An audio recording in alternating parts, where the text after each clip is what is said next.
To discuss the mechanisms of the RRAM operations. We briefly discussed that already. And so here are some schematics for the oxide run. So the fresh sample, you have the metal oxide between two electrodes. And the oxide, is insulated, so the current is very small. And you need to do this so-called forming process.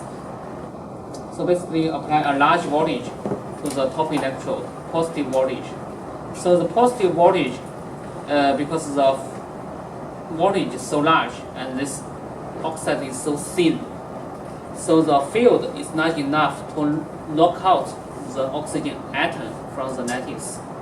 So then the oxygen vacancy will be created and oxygen ions will be created. So it's like you create the electron hole pair, but here it's not the electron hole. Here is the oxygen ion and the oxygen vacancy. Basically, you pull the oxygen atom out from the original location, and the original location become a vacancy of the oxygen, and then the oxygen ion is movable because ion is charged, and oxygen ion is too reactive.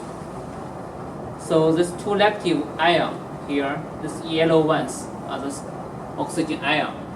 And the ion will migrate under the field and to the positively biased top electrode, because negative ion want to go to the positive electrode. So then after the forming process, you will create this kind of conductive filament made of the oxygen vacancy. And the oxygen ions will be discharged as the interface of the electrode and oxide. So then you have some oxygen layer here.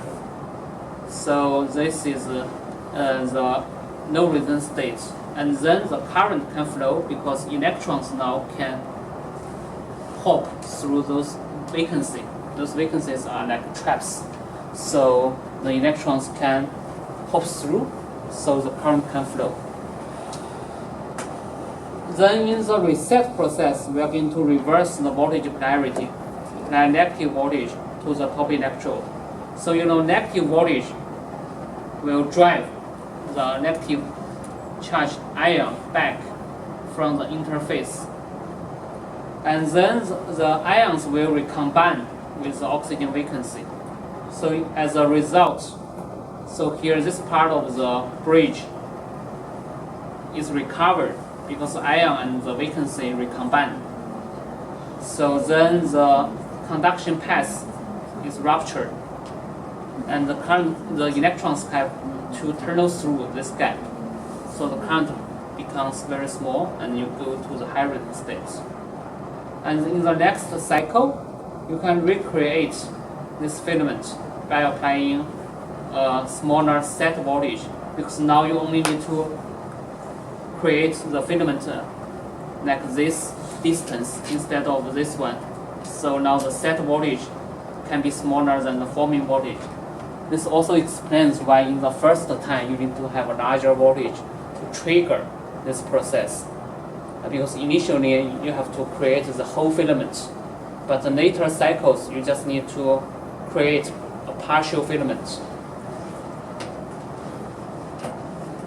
When doing the initial forming, do they do that during the fabrication, often before they ship out the product? After fabrication, the first time programming. Yeah, but do they do it before they ship out? Well, I suppose they don't. It's not used in products yet, is it? So that's a good question. So this is not in the product, but ideally, I think on chip you should have some high voltage generation circuits to do this for you.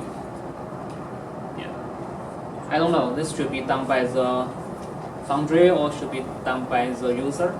This is not defined yet. And there are some experiments to really verify that this is a nanoscale filament. So here are some, let's say, technique to look at the filament. So this is through the so-called conductive AFM. AFM is atomic force microscopy.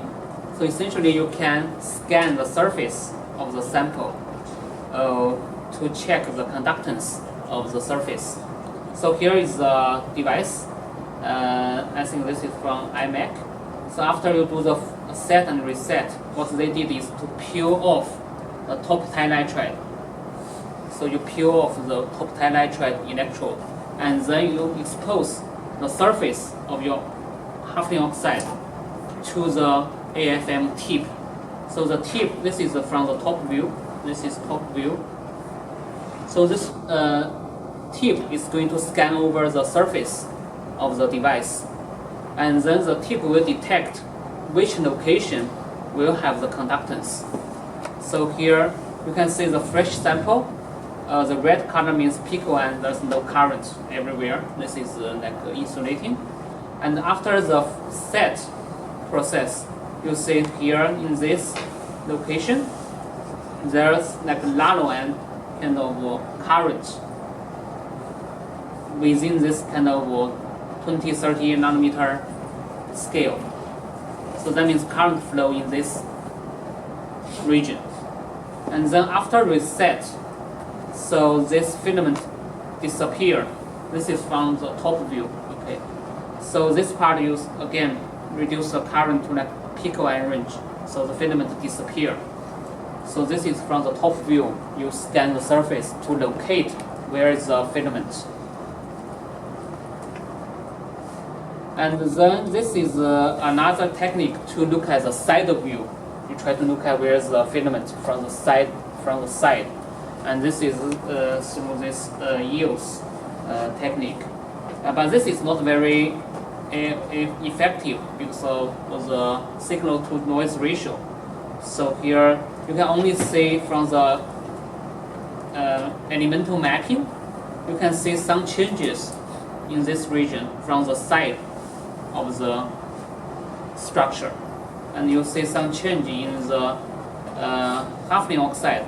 So this part of the oxygen is reduced, and the metal, like hafnium, is increased in this region. So you can tell that in this from the side view, in that region, the oxygen vacancy are formed. So this is not very obvious. So the conduction is through this trap-assisted tunneling. After you form the filament, so the vacancy of the oxygen will act as a stepstone for the electrons to tunnel through.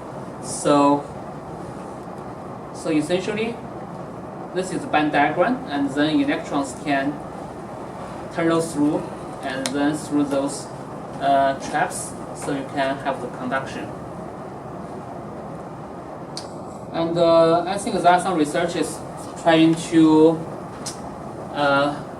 have some animation of this filament formation and the rupture process. So this is through some atomic simulation, and here we have the schematic of the device, and I think the red ones are the oxygen vacancy, and the blue ones are the oxygen ion.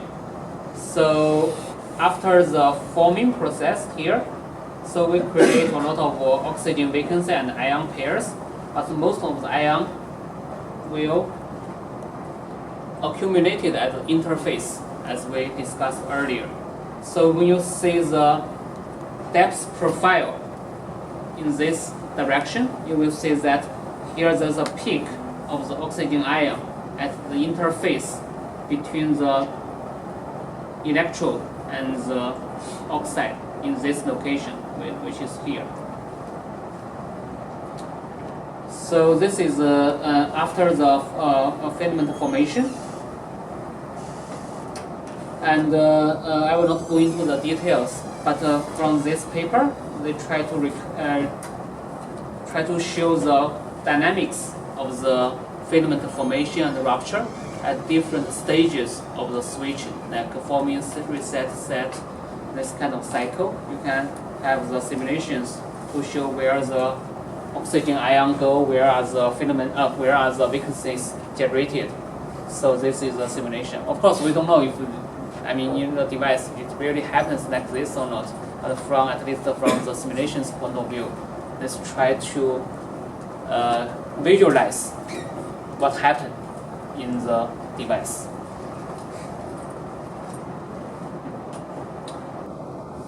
And we are going to quickly go through some of the performance metrics. So first one is current. And here you can see that the set and reset current basically is the programming current for the RRAM devices vary or not, depending on which paper and which device, which material. But in general, it's smaller than the phase change memory because phase change memory is in this range, like 100 microamp, and the RRAM devices can be as low as like microamp range. And here the switching speed. This is also very scattered, those data points from different papers.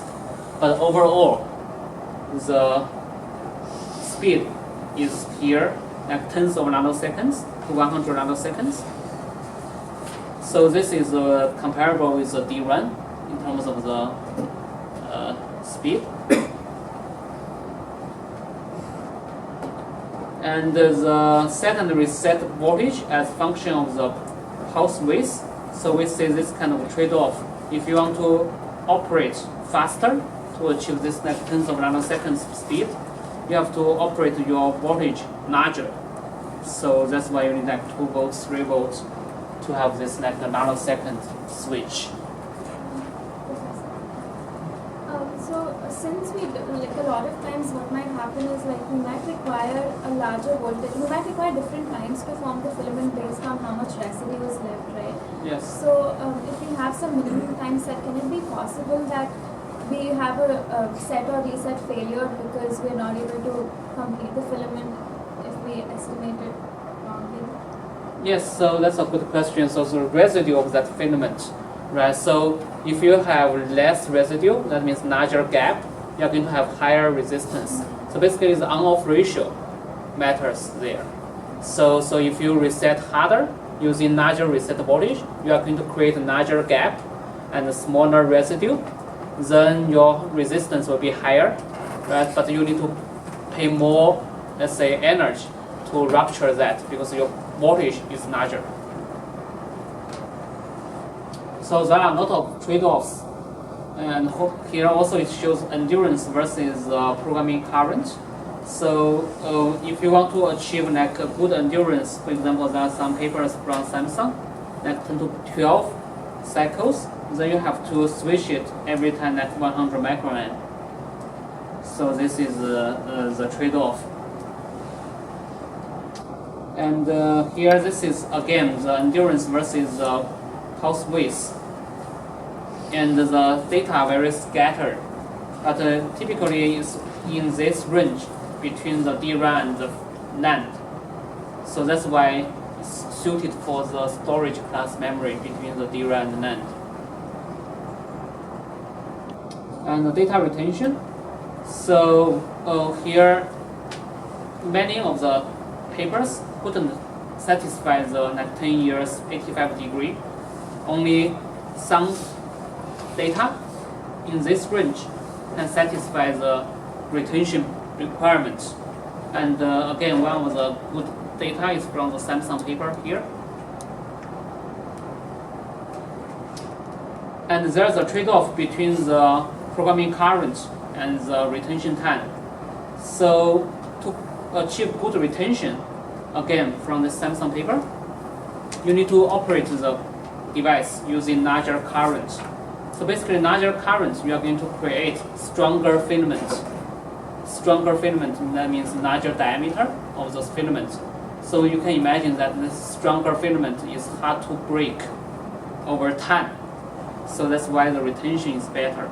If you use small current, only form a small filament or weak filament, then this filament is easy to break, then your retention will not be good.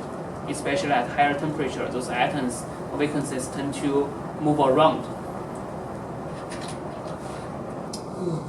Okay, I think time is up, so we are going to stop here and we will continue next